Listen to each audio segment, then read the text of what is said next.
जिस तरह से अवतल दर्पण में सिद्ध हुआ था ना, उसी तरह से उत्तल दर्पण, खाली फिगर का बस अंतर है और कुछ नहीं। फिगर बनाना आ गया तो समझिए सिद्ध हो गया। अब कहिएगा फिगर बनाना तो ये करता है, फिगर बनाने के मतलब वस्तु कहाँ रखेंगे, उसका प्रतिबिंब कहाँ बनेगा, ये सब भी आपको देखना होगा। जैसे यहाँ पर समझिए हेडिंग क्या बनाए हैं आप लोग, उत्तल दर्पण में। कौन से दर्पण में? उत्तल दर्पण में सिद्ध करेंगे, सिद्ध करेंगे 1/f, छोटा f है, 1/u प्लस 1/ क्या, ठीक है। अच्छा ये प्लस में आगे पीछे हो सकता है क्या? तो बिल्कुल होगा, प्लस में आगे पीछे लिख सकते हैं। पहले चाहे तो 1/v प्लस 1/ क्या लिख सकते हैं, u। तो पहले आपको करना क्या है कि एक उत्तल दर्पण बनाना है। उत्तल दर्पण की परावर्तक सतह कैसा होता है? उठा हुआ होता है, यानी धंसा हुए भाग को कलई कर दिया जाता है। तो आपको उत्तल दर्पण बना लेना है। देखा बाबू लोग, उत्तल दर्पण, उत्तल के मतलब उठल, और तू लोग मत रहियो सुतल, ना तो यो ना समझ में आई, ठीक बा? सुतल नहीं ना है, तो उठल, वो लोग उठल,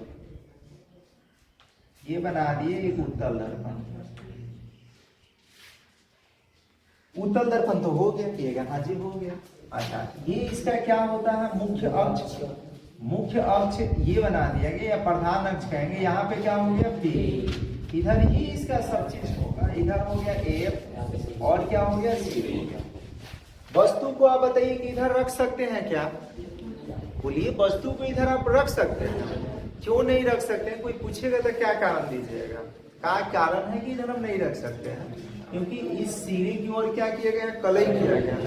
तो आईना आप लोग देखे होंगे, आईना में देखिएगा कि जिधर से रंगा जाता है क्या बोलते, जिस कवर में होता है ना, प्लास्टिक के कवर में या जिसमें होगा उसको नोच के देखिएगा, ठीक है। तो देखिएगा पीछे कलई किया रहता है, उधर से अपना चेहरा देखिएगा तो दिखेगा नहीं दिखेगा। इसीलिए इधर वस्तु को नहीं, क्यों नहीं दिखता है उधर से? क्योंकि उधर से प्रकाश के परावर्तन नहीं होता है। यहाँ से जब इस पे प्रकाश किरण पड़ेगा तो प्रकाश को ये अवशोषित कर लेगा, उसको रिफ्लेक्ट नहीं करेगा, ठीक है। कोई वस्तु ध्यान रखिएगा कि जिस रंग का दिखता है या कोई कलर जिस रंग का दिखता है, तो रंग दिखने का कारण क्या है कि जिस रंग का कोई कलर अगर दिख रहा है ना, सूर्य के हम लोग इसके जस्ट बाद एक पार्ट है प्रकाश का, ये अपवर्तन, अपवर्तन के जस्ट बाद है वायुमंडलीय अपवर्तन या मानव नेत्र तथा रंग बिरंग संसार। उसमें हम लोग पढ़ेंगे कि सूर्य में 7 गो रंग होता है। सूर्य कैसा आपको दिखाई देता है?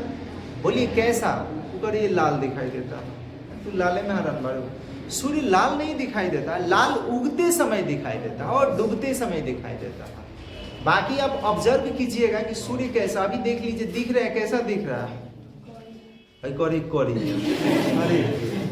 एक से 11 साल इंजीनियर इसी में पढ़ा है क्या, ठीक है। सूर्य कैसा दिखाई दे रहा है अभी?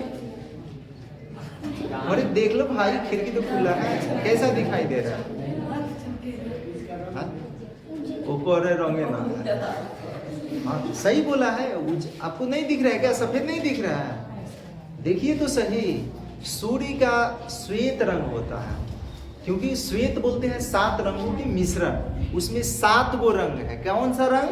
7 गो। हम लोग ये पढ़ेंगे, रंग के बारे में ध्यान रखिएगा। उन 7 रंग को भिक बियोर के नाम से, इंग्लिश में भिक बियोर कहेंगे ना, तो बैजानी पिनाला कहेंगे, बैजानी पिनाला। कौन कौन होता है? बैगनी, जामुनी, नीला, हरा, ये धाने के लाल, ये सब होता है, उसमें रंग होता है, ठीक है। ये सब पढ़िएगा बाद में, पहले छोड़िए, उतना टाइम बर्बाद नहीं करना है। तो इधर वस्तु नहीं रखेंगे। पहला कल बताए थे गोलीय दर्पण के लिए चिन्ह परिपाटी, गोलीय दर्पण के लिए चिन्ह परिपाटी बताए थे ना। गोलीय दर्पण के परावर्तक सतह को बाएं और वस्तु को मुख्य अक्ष के अभिलंबवत ऊपर रखेंगे या नीचे रखेंगे? तो हमेशा अभिलंबवत ऊपर रखेंगे। तो आपको अवतल दर्पण में बताए थे कि कोई 2-3 कंडीशन ही बनता है। जब वस्तु अनंत पर रहेगा तो उसका प्रतिबिंब ए पर बनता हुआ प्रतीत होगा, ये बताए थे ना। जब अवतल दर्पण की बात नहीं कर रहे हैं, उत्तल दर्पण की बात कर रहे हैं। अवतल दर्पण में तो बनता ही है, लेकिन इसमें जब वस्तु अनंत पर होगा तो ए पर बनता हुआ प्रतीत होता है। तो प्रतीत जो भी होगा वो कौन सा इमेज होगा? तो इमेजनरी होगा, मतलब काल्पनिक होगा या आभासी होगा। और जो काल्पनिक प्रतिबिंब बनता है वो बोलिए कौन सा प्रतिबिंब कैसा होता है? उल्टा होता है कि सीधा होता है? तो जो भी काल्पनिक प्रतिबिंब बनता है वो सीधा बनता है। आईना में अपना चेहरा देखते हैं, बोलिए वो सीधा होता है या उल्टा होता है? कैसा होता है? सीधा होता है, उल्टा नहीं होता है। लेकिन जल में कब देखिएगा, जल में आपका प्रतिबिंब कैसा बनता है? उल्टा बनता है। कैसे पता चला उल्टा बनता है? मुड़िया नीचे चल जाता है, मुड़िया ऐसे नीचे तो चल जाता है कि नहीं जाता है? ताकिएगा, उसमें लगता है कि मुड़ी नीचे गोड़ ऊपर है, लेकिन ऐसा आईना वगैरह में नहीं होता। ठीक है, तो यहाँ वस्तु रख दिए, तो वस्तु से हमेशा कहीं भी वस्तु रखिए, इसका कंडीशन क्या है कि जब वस्तु अनंत पर तो प्रतिबिंब ए पर बंधा हुआ प्रतीत होगा। दूसरा क्या है कि अनंत और दर्पण के बीच कहीं भी रख सकते हैं, हमेशा उसका प्रतिबिंब पी और एफ के बीच ही बनता हुआ प्रतीत होगा और वो वस्तु से छोटा होगा और ये यानी कि आभासी होगा और सीधा होगा। हम यहाँ पे एक क्या कर लेते हैं, एक वस्तु को रखना है। ठीक है, ये एक वस्तु हो गया। वस्तु से प्रतिबिंब निर्माण के लिए हमेशा आपको याद रखना होगा कितना प्रकाश किरण? 2 प्रकाश किरण। पहला प्रकाश किरण क्या होगा? मुख्य अक्ष के समांतर ऐसे जाएगा, समझ पा रहे हैं ना? मुख्य अक्ष के समांतर जाएगा और ये अब इधर पार नहीं करेगा, क्योंकि इधर तो ये डाले के क्या कर दिया गया, कलई कर दिया गया, तो यहाँ से ये आता हुआ प्रतीत होगा। ठीक है, इस तरह से आप डॉट लाइन से इसको क्या कर लेते हैं, मिला दीजिएगा। ठीक है, ये इस तरह से ये मिल गया। सोच नहीं मिल रहा है, अपना मिला लेना है। ठीक है, और समझना। अच्छा, ये क्या होगा कि इसी दिशा में ये इधर की ओर दर्पण से टकराकर रिफ्लेक्ट हो जाएगा, समझ रहे हैं ना? ये तो उसी को अगर हम मिलाएंगे ना, अभी ये ध्यान रखिए उतना सोच नहीं है, अब देख लीजिएगा स्केल से ये इस तरह से मिलाइएगा तो डॉट लाइन से इससे होता हुआ प्रतीत होगा। पहले तो इतना ध्यान लीजिए कि प्रकाश किरण गया, दर्पण पर पड़ा और इस तरह से क्या हो गया, रिफ्लेक्ट, और यहाँ से मिलाइएगा। पहले आप इसी को मिला लीजिएगा, यहाँ रखिएगा स्केल ऐसे एफ से होकर और उसके बाद लाइन खींचिएगा, ऊपर वाला क्या डार्क लाइन और नीचे वाला क्या डॉट लाइन। ठीक है, दूसरा प्रकाश किरण क्या बताए थे? तो दूसरा प्रकाश किरण कहाँ से? तो वस्तु के सिर से सी से गुजार दीजिए, सबसे अच्छा है। तो सी से गुजारिएगा तो कैसे गुजारिएगा, यहाँ पे ध्यान देना होगा। यहाँ पे इससे बनाते हैं, यहाँ तो पहुंचेगा नहीं, या इधर वाला डॉट लाइन से करना है, समझ रहे हैं ना? ये इस तरह से डॉट लाइन, ये तो पहुंच नहीं रहा है, बोलिए क्या करें? जो गुजर सो कीजिए, आपका मर्जी, हम लोग क्या बताएंगे। चल अपन दो क्या कहें, ऐसे खींच लीजिएगा, समझ रहे हैं ना? इस तरह से खींचना। अब बताइए, यहाँ डॉट लाइन है, इधर यानी पंचुचुर हो गए है। ठीक है, और परेशानी डॉट लाइन के अब उगरा के आकार करने में पूरा सोज लाइन मत पार दी ना, सोच तो पढ़ना है, मतलब वो डार्क लाइन नहीं पार देंगे। यहाँ पे कट रहा है ना, तो यहीं पे प्रतिबिंब बनेगा। वस्तु ऊपर है ना, ये प्रतिबिंब भी ऊपर बन रहा है ना। मान लेते हैं कि ये ओ ए वस्तु, तो प्रतिबिंब ए का वस्तु का ए सिरा ऊपर है, तो ये भी ए सिरा क्या होगा, ऊपर। ओ सिरा नीचे है, तो ओ सिरा क्या होगा, नीचे होगा। समझ रहे हैं ना? अब क्या करना है कि यहाँ से एक डॉट लाइन से अभिलंब डाल देंगे इस पे, मुख्य अक्ष पे अभिलंब डालना है। अभिलंब डालिएगा, अब बता दीजिए, कुछ नाम तो देना पड़ेगा ना, तो इसको एल ही नाम दे देते हैं, कोनो परेशानी? ठीक है, नाम तो कुछ भी लगा सकते हैं, अपना नाम भी लिख सकते हैं, लेकिन देखिएगा कहीं इसमें आपका नाम मत आ गया हो। यहाँ पे ध्यान रखिएगा, ये एम हो गया और ये क्या हो गया, एन दर्पण, और इसको यहाँ पे बी लिख देते हैं। क्या लिख देते हैं? और इधर क्या डी, एस, कुछ भी नाम दे दें, कोई दिक्कत नहीं। बोलिए फिगर दिख रहा है क्या आपको सभी आदमी को? अब थोड़ा सा हमको बता दीजिएगा कि जो दूरी यहाँ से यहाँ तक होगा वही तो यहाँ से यहाँ तक होगा, क्योंकि वो समांतर जाता है ना, समांतर जाता है तो बराबर होगा। ठीक है, बिल्कुल ठीक है, ठीक है। तो देखिए, अब ये वाला एक बड़ा त्रिभुज देखिए, ये वाला त्रिभुज बना है कहाँ जाकर, यहाँ से लेके ऐसे जाएंगे सी तक, दिख रहा है ना? ओ सॉरी ओ करें, ए ओ सी, सभी आदमी को समझ में आ रहा है ना? तो यहाँ पे क्या करेंगे, लिख देते हैं पहले ये वाला भाषा इधर लिख दीजिए, चाहे उधर लिख देंगे। ठीक है, पहले सिद्ध कर रहे हैं। देखिए, ओ से लेकर ए जितना होगा उतना ही, बी से लेके कहाँ तक होगा, एल तक होगा। किसी को अगर कोई परेशानी हो तो बोलेगा, ऐसे मुंह नहीं चुराएगा। फिर सारा दूरी कल बोले थे कहाँ से मापते हैं, सारा दूरी कहाँ से मापेंगे, P के इधर जो दूरी होगा वो क्या बताए थे, आवाज क्यों नहीं निकल रहा है, P के इधर जो दूरी होगा क्या होगा, और इधर वाला दूरी क्या होगा, इधर वाला ऋणात्मक है, इधर वाला क्या, अच्छा ये मुख्य अक्ष है ना, तो मुख्य अक्ष के ऊपर जो दूरी होगा वो क्या होगा, नीचे जो होगा, ये सब बोला कीजिए आप लोग टन, ठीक है।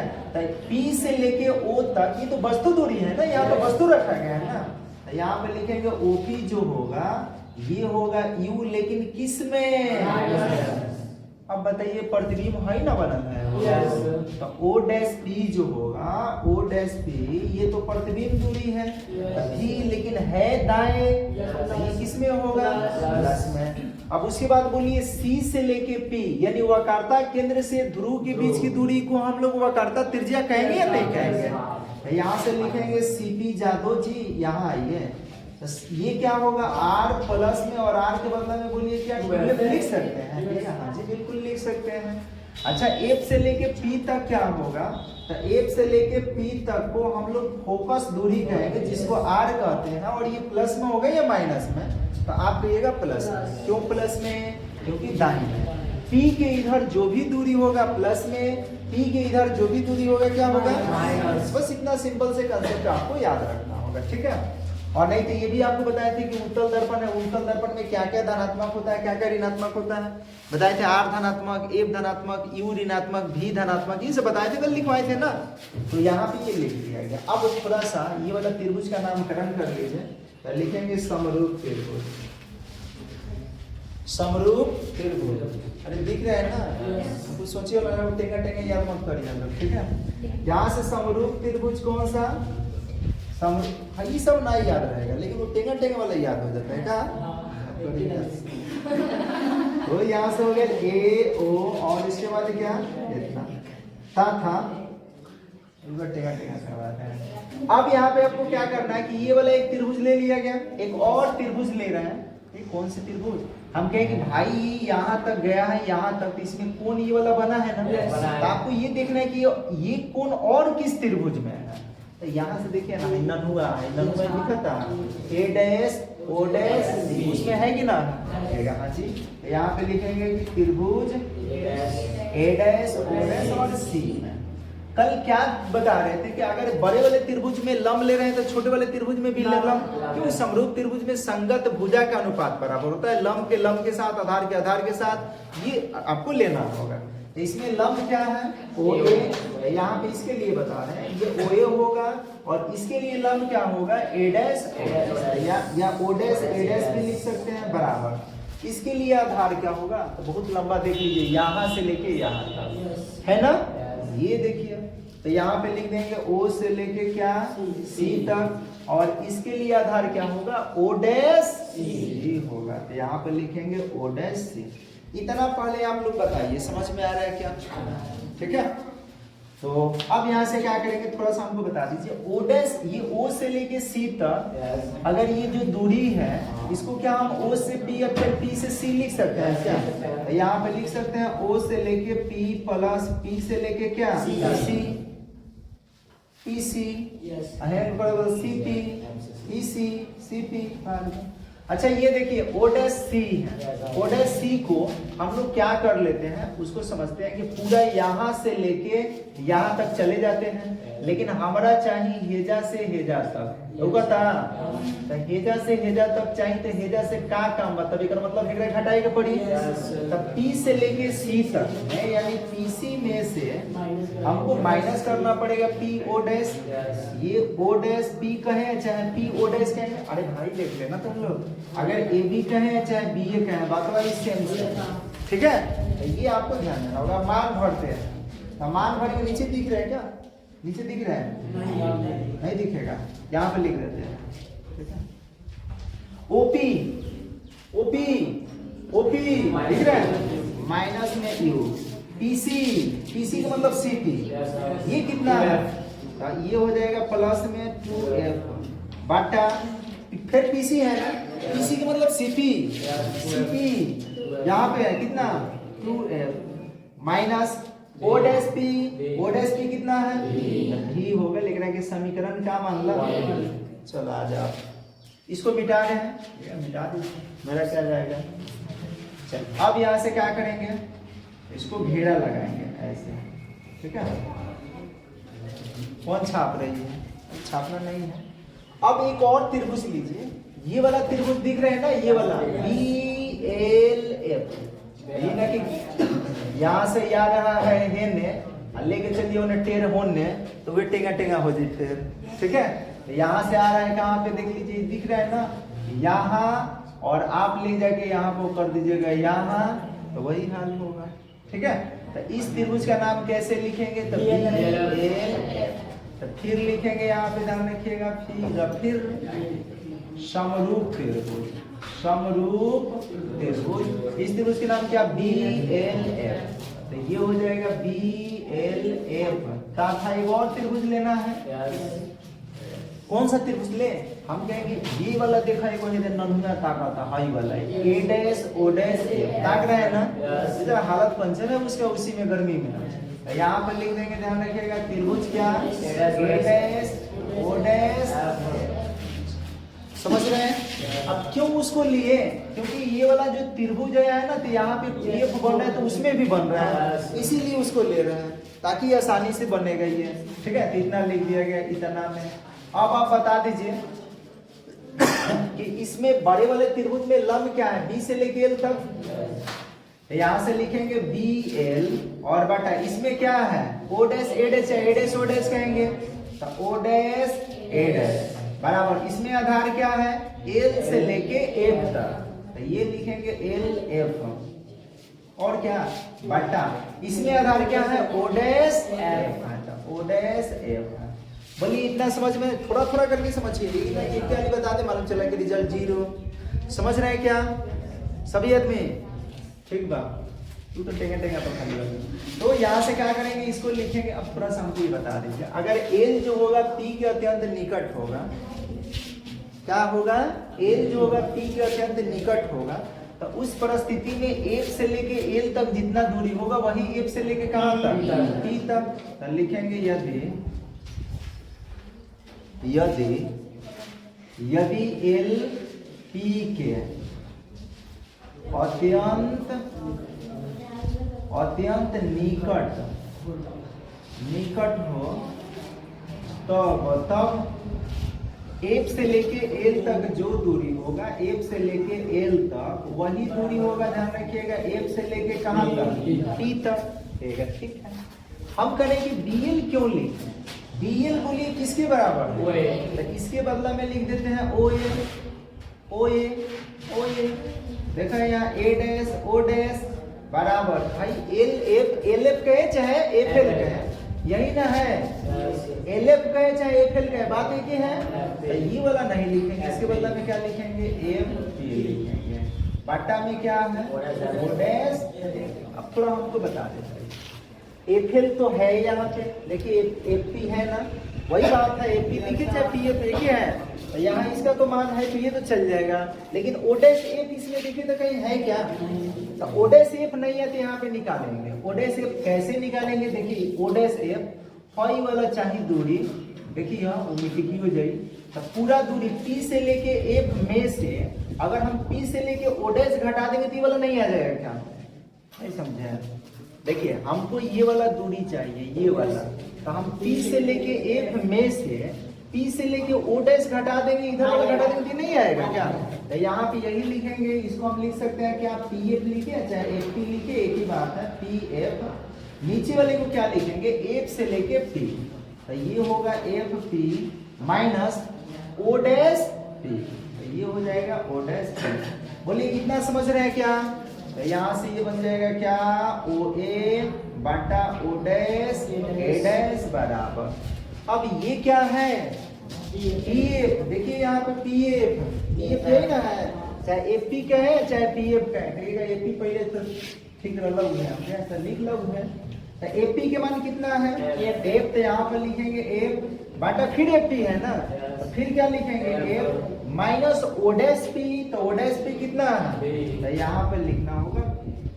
क्या सभी लोग समझ पाए या नहीं, बोले ये समीकरण 2 मार्क है। बोले इतना समझ रहे हैं क्या साचो? अरे बबुआ, अरे कहाँ देखा था हो? आई देखा ना, अरे तहरे के कहा था वो, समझ में बुझाता? अरे देखो, अरे दिखाई देता तो ये बोला ना, हमारा तो मुश्किल देखा है ना। तो अब क्या करेंगे, समीकरण 1 और 2 का देखिए LHS बराबर है क्या? LHS बराबर, तो RHS बराबर कर लेंगे। तो लिख देंगे समीकरण 1 तथा 2, समीकरण 1 तथा कितना है 2। जब LHS बराबर है तो RHS बराबर कीजिए, यानी ये किसके बराबर होगा? इसके। यहाँ पे लिखेंगे माइनस यू प्लस में कितना 2f, देख लिया विकलांग हो गया, ये हैंग हो गया, बटा में क्या हो गया 2f और माइनस में क्या है v बराबर में बराबर देख रील बुझाता कि चल रहा पेट में। तो ये हो जाएगा कितना f और बटा में कितना f माइनस v।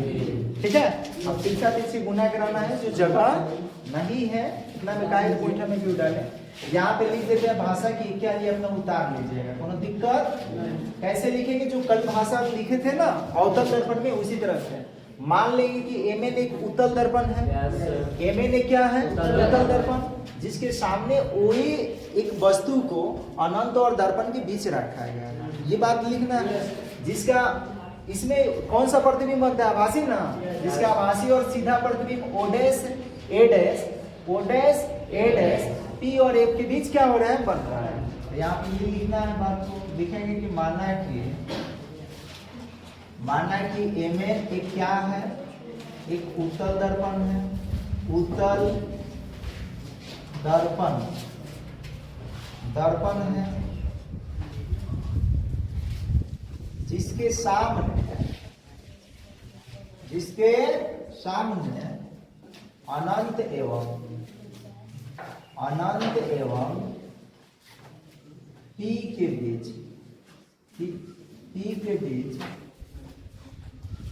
वो एक वस्तु रखी गई है। OA ये क्या की गई है? एक वस्तु रखी गई है। कौन बात कर रहे हैं? एक वस्तु रखी गई है, जिसका आभासी को क्या बोलेंगे भाई? काल्पनिक बोल सकते हैं ना, आभासी एवं सीधा, आभासी एवं काल्पनिक, आभासी एवं सीधा प्रतिबिंब कौन? O डैश A डैश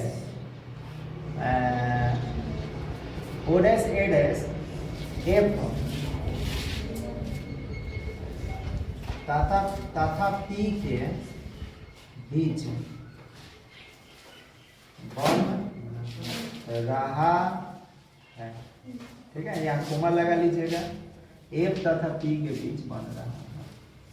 ठीक है, बाकी ये सब कथा कहानी लिख के ये सब छाप लेना है, फिगर बना लेना है थोड़ा सुंदर, ताकि देखने में लगे छुछुंदर। ठीक है,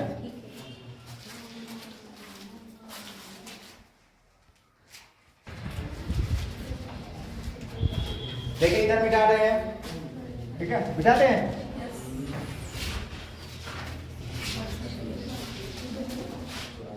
अब क्रॉस गुणनफल कराएंगे तो देखिए यहाँ पे एक से दोनों पद में, फिर बी से दोनों पद में और इधर सिंगल, तो गुना कराते हैं बबुआ। इधर में एक से माइनस यू में गुना कराइएगा तो क्या होगा? माइनस यू एफ होगा। एक से प्लस 2f में गुना किया तो 2f स्क्वायर होगा। एक से तो हो गया, अब किससे गुना करेंगे? माइनस डी से, तो माइनस माइनस यहाँ यू भी होगा, और इससे इसमें गुना करेंगे तो माइनस में 2f होगा। एक तरफ हो गए, अब इधर गुना कराएंगे तो इधर गुना कराइएगा तो बताइए क्या होगा? f में 2f से गुना तो कितना होगा? 2f स्क्वायर होगा। तो ये होगा, ध्यान रखिएगा 2f स्क्वायर, और इससे इसमें गुना तो क्या होगा?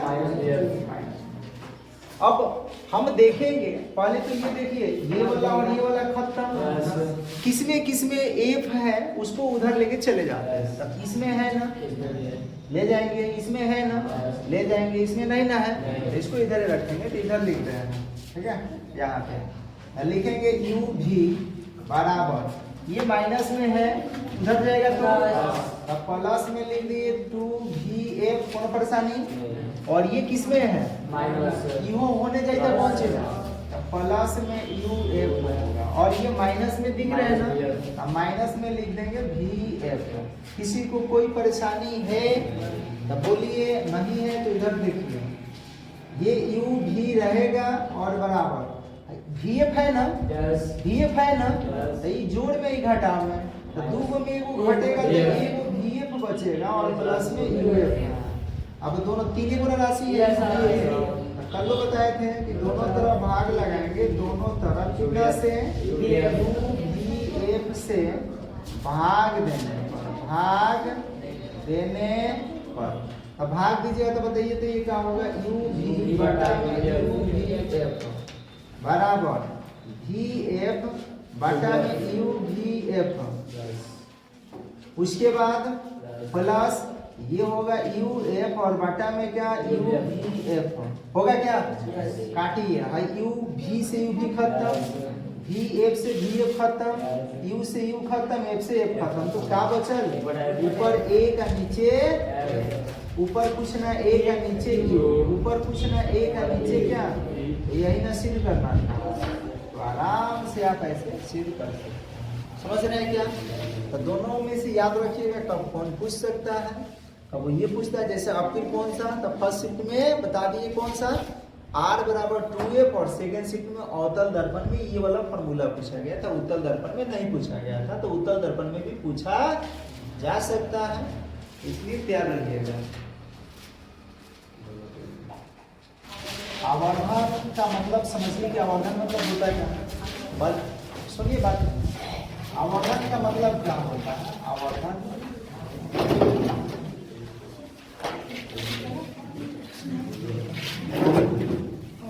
आवर्धन मतलब क्या होता है, उसके बाद आवर्धन के लिए क्या सूत्र होता है, सूत्र कैसे निकालेंगे, दोनों चीज हम लोग समझते हैं। सुनिए पहले, अरे लिखना बाद में। आवर्धन का मतलब होता है, ध्यान रखिएगा कि किसी दर्पण द्वारा जो प्रतिबिंब बनता है ना, उस प्रतिबिंब की ऊंचाई और वस्तु की ऊंचाई के अनुपात, यानी वस्तु की तुलना में प्रतिबिंब बड़ा है या छोटा है, यही आवर्धन बताता है। आवर्धन का मतलब क्या होता है, आवर्धन ये बताता है कि प्रतिबिंब जो है वस्तु की तुलना में बड़ा है या छोटा है। तो बड़ा है या छोटा है कैसे पता चलेगा, तो प्रतिबिंब की ऊंचाई में वस्तु की ऊंचाई से क्या कर देंगे, भाग लगा देंगे, या प्रतिबिंब की दूरी में वस्तु की दूरी से भाग लगा देंगे, तो पता चल जाएगा। तो बड़ा कब आएगा, तो जब एक से ज्यादा आ जाएगा, भाग लगा रहे हैं, एक से ज्यादा आ गया तो समझिए बड़ा बन रहा है, एक से छोटा आ गया तो समझिए छोटा बन रहा है, ठीक है। तो ये नहीं समझ में आया, हम क्या समझ में आएगा, देखिए ना, पहले आपको क्या करना होगा, आवर्धन के लिए अगर सूत्र बनाने तो एक अवतल दर्पण बना लीजिएगा, आसान होगा। अवतल दर्पण, तो ये एक अवतल दर्पण बना रहे हैं, पहले आवर्धन का डेफिनेशन लिखिए। देखिए आवर्धन के दो तीन तरीके से डेफिनेशन बोल सकते हैं कि ये यानी कि किसी दर्पण या किसी गोलीय दर्पण के लिए यानी कि प्रतिबिंब की दूरी और वस्तु की दूरी के अनुपात को हम क्या बोलेंगे, आवर्धन कहेंगे। लिखिए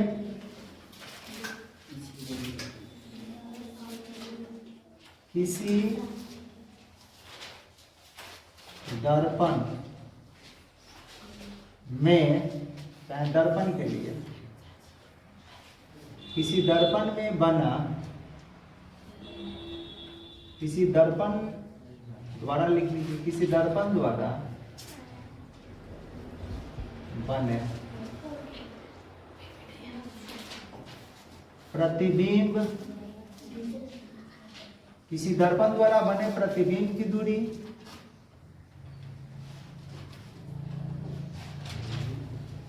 लिखना है यहाँ, किसी दूरी, किसका दूरी, प्रतिबिंब की दूरी तथा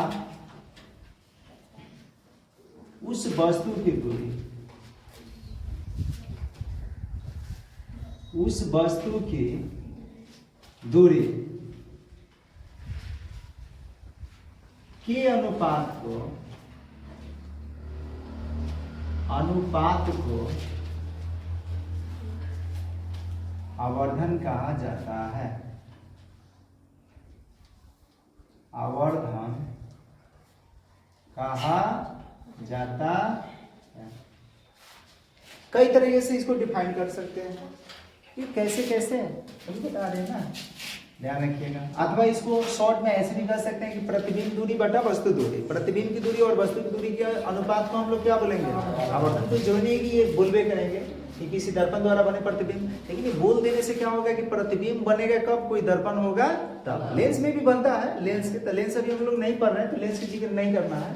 तो क्या बोलेंगे, किसी दर्पण द्वारा बने प्रतिबिंब की दूरी और उस वस्तु की दूरी के अनुपात को, यानी दर्पण के आगे कोई वस्तु कितनी दूरी पर रखा गया उसके अनुपात को हम लोग क्या बोलते हैं, आवर्धन। ठीक है, या अथवा में लिख लीजिए। अथवा समझते हैं ना, अथवा के मतलब जी या होता है। लिखेंगे, ध्यान रखिएगा, प्रतिबिंब की ऊंचाई, प्रतिबिंब की ऊंचाई, प्रतिबिंब की ऊंचाई, प्रतिबिंब की ऊंचाई, इसको बोलेंगे हाइट ऑफ इमेज, तथा वस्तु की ऊंचाई, वस्तु की ऊंचाई, इसको बोलेंगे हाइट ऑफ ऑब्जेक्ट, ऊंचाई के अनुपात को आवर्धन कहा जाता है। आवर्धन कहा जाता है। एक चीज यहां पर समझना है कि ये भी ऊंचाई है और इहो ऊंचाई है, तो जो मात्रक यहाँ पे होगा वही मात्रक यहाँ पे होगा, तो ऊंचाई ऊंचाई कट जाएगा, मतलब इसका मात्रक और इसका मात्रक कट जाएगा, इसका कुछ भी मात्रक नहीं आएगा। तो ऑब्जेक्टिव में पूछेगा आपसे कि आवर्धन का मात्रक क्या होता है, तो लिखिएगा ये मात्रकहीन होता है, मात्रक इसका नहीं होता है। तो लिखेंगे इसे एम द्वारा सूचित किया जाता है। एम द्वारा क्या करते हैं, डिनोट करते हैं, एम द्वारा सूचित किया जाता है, सूचित किया जाता है। ठीक है, यह मात्रकहीन होता है, यह मात्रकहीन, मात्रकहीन समझते हैं क्या, कोई मात्रक नहीं होता, मात्रकहीन होता है। अब जो लोग लिख रहे हैं थोड़ा सा सबूत कीजिए और फिगर देखिए, नहीं देखिएगा तो बाद में दिक्कत होगा।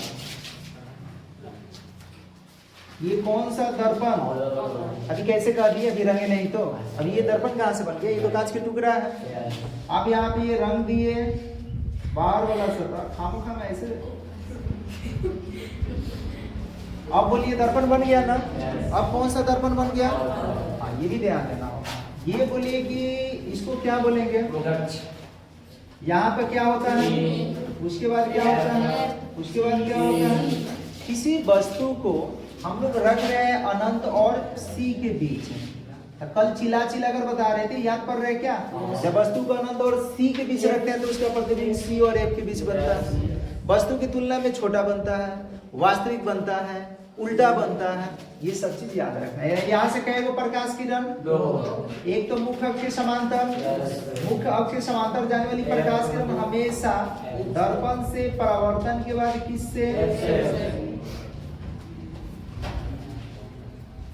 ये आ गए एफ से। दूसरका को किससे बोले थे, या तो सी से या नहीं तो ज्यादा बेटर सी से है, ये अपना बेचारा मुंह लटकाएगा और रास्ते से जाएगा।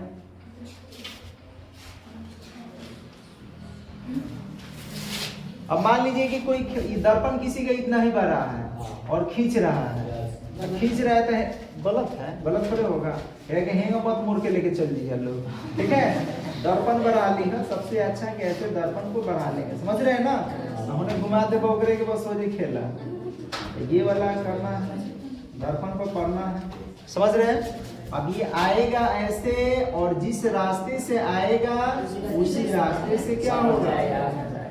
ठीक है, यहाँ पे कट रहा है ना, तो यही प्रतिबिंब बनेगा और वस्तु जब ऊपर होगा ओ ए तो इसका प्रतिबिंब नीचे होगा ए डैश, क्योंकि सीधा नीचे और ये वाला यहीं पे होगा।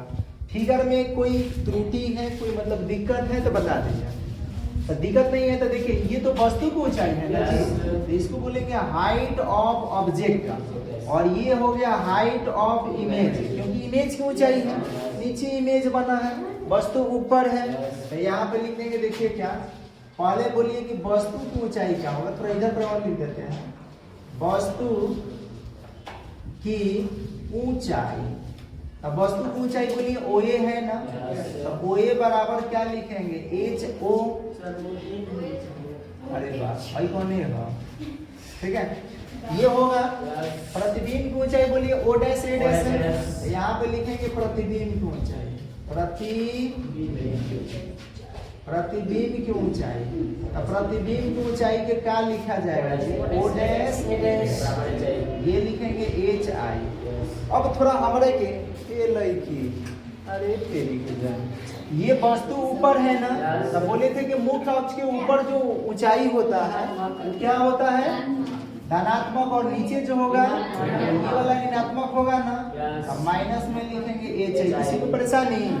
अब थोड़ा बताइए कि अब यहाँ से देखे तो ये तो वस्तु की दूरी ना है, तो ये ओपी जो होगा वस्तु दूरी होगा, तो इस बात को हम लोग लिख सकते हैं वस्तु दूरी, वस्तु दूरी, वस्तु दूरी बोलिए क्या, वस्तु दूरी ओपी उठाएंगे ना, तो ये हो गया ओपी, यहीं पे लिख देते हैं वस्तु दूरी ओपी। और वस्तु दूरी को किसके द्वारा, यू द्वारा, लेकिन बाएं है ना, बी के इधर है ना, इसलिए किसमें होगा, प्रतिबिंब की दूरी, देखेंगे प्रतिबिंब की दूरी।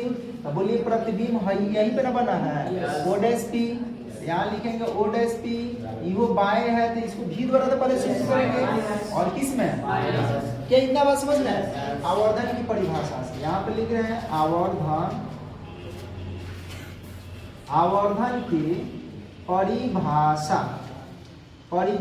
से हम लोग लिख सकते हैं m बराबर, पहली का परिभाषा देखिए क्या है, प्रतिबिंब की दूरी। तो प्रतिबिंब की दूरी बोलिए कहाँ पे है, प्रतिबिंब की दूरी बोलिए क्या है, ये लिखेंगे ओ डैश पी बटा, फिर क्या कर रहे हैं, उस वस्तु की दूरी, तो वस्तु की दूरी बोलिए क्या है, ओपी है, तो यहाँ पे लिखेंगे ओपी, किसी को परेशानी है तो बोलिएगा। अच्छा बोलिए कि ओ डैश पी कितना है, ओ डैश पी क्या है, माइनस में भी है तो माइनस में भी लिखेंगे, ओपी कितना है, माइनस में यू, तो माइनस से माइनस, यहाँ से आ जाएगा m बराबर माइनस में भी बटा क्या, अभी सब्र कीजिएगा, इसको समीकरण 1 मान रहे हैं। अब क्या करेंगे, दूसरे परिभाषा से चलते हैं। दूसरा परिभाषा में देखिए प्रतिबिंब की ऊंचाई, तो फिर यहाँ पे लिखेंगे हम लोग m के लिए लिख सकते हैं प्रतिबिंब की ऊंचाई, तो प्रतिबिंब की ऊंचाई बोलिए क्या होगा, यहाँ पे लिख सकते हैं ये प्रतिबिंब की ऊंचाई, प्रतिबिंब की ऊंचाई हिंदी में, और बटा में बोलिए किसकी, वस्तु की ऊंचाई, वस्तु की ऊंचाई। तो प्रतिबिंब की ऊंचाई बताओ बाबू, प्रतिबिंब की ऊंचाई यही ना है जी, यहाँ पे लिखेंगे कितना, इसको लिखेंगे m बराबर ओ डैश ए डैश, वस्तु की ऊंचाई बोलिए क्या है, ओ ए है, यहाँ पे लिख देंगे ओ ए है ना। अब इसके लिए बोलिए कि क्या रखिएगा, माइनस में एच आई बोलिए, और इसके लिए क्या रखिएगा, एच ओ रखिएगा ना, तो ये आ जाएगा m बराबर माइनस में एच आई बटा में कितना एच ओ, इसको समीकरण क्या मान लेंगे। अब समीकरण 1 और 2 देखिए, इहो m ए बराबर, इहो m ए बराबर, तो जब m बराबर इतना और m बराबर इतना, देखिए इतना बराबर इतना हो जाएगा, तो यहाँ से लिख सकते हैं समीकरण 1 तथा 2 से, समीकरण 1 तथा कितना से, 2 से m बराबर लिख सकते हैं क्या, माइनस में माइनस कर रहे हैं v बटा u बराबर में क्या, माइनस में h आई और बटा में आई, माइनस को इसके साथ भी लिख सकते हैं, तो लिख सकते हैं m बराबर माइनस v बटा u बराबर h आई और बटा में क्या